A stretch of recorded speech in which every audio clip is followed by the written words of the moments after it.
Every football team has a playbook to be learned, internalized, and practiced in order to handle the fierce competition and pressures of the game. And it's more than just X's and O's. The playbook is the foundation of the team's beliefs, expectations, and responsibilities. And done well, every player will be able to work as a unit to execute and handle any situation on or off the field.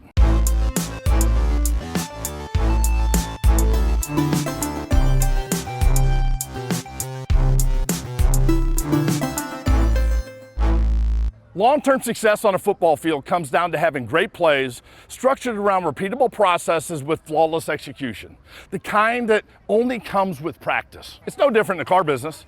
Market competition is brutal. There's constant pressure on gross. We have compressing margins. Customers are armed with information, making them formidable negotiators, heck, often more skilled than the people in our own dealership. And as a result, profitability is now more difficult than in the past. Think about your team. Do you have a group of offer presenters or professional negotiators? Look, poor negotiating skills are fine when the economy is rocking and people are buying cars, but that doesn't fly when we actually have to sell cars. In order to turn the tables into our favor and win the highest percentage of deals with the highest possible gross, it's critical that we rethink our desking and negotiating process. Here's 3 key areas to think about as you evaluate your own desking playbook. Number 1, have clearly defined plays for every stage of the desking and negotiating process. What's your process for making sure that the customer is committed and you're not negotiating with yourself?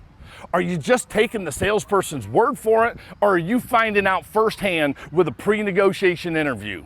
And if you are doing the pre-negotiation interview, what's the purpose of it and what's your goal? What are you saying in the pre-negotiation interview? What's your ultimate goal on the first pencil and how is it structured?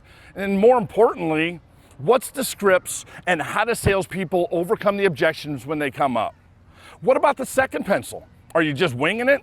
How are you being creative to make the numbers fit into the customer's budget while still improving the gross? And what's your plan to wrap up the third and final pencil? Who presents the final numbers? How do you go out for the last bump to ensure maximum profit? So number 1, have clearly defined plays for every stage of the desking and negotiating process. Number 2, eliminate the time monsters that kill the deal. Never forget, slow kills with negotiating. So how and when does the customer's info get input into the CRM? How and when does the customer's trade information get put into the CRM? When is our formal appraisal getting done? Do you have the all hands on deck mindset when it's time to negotiate?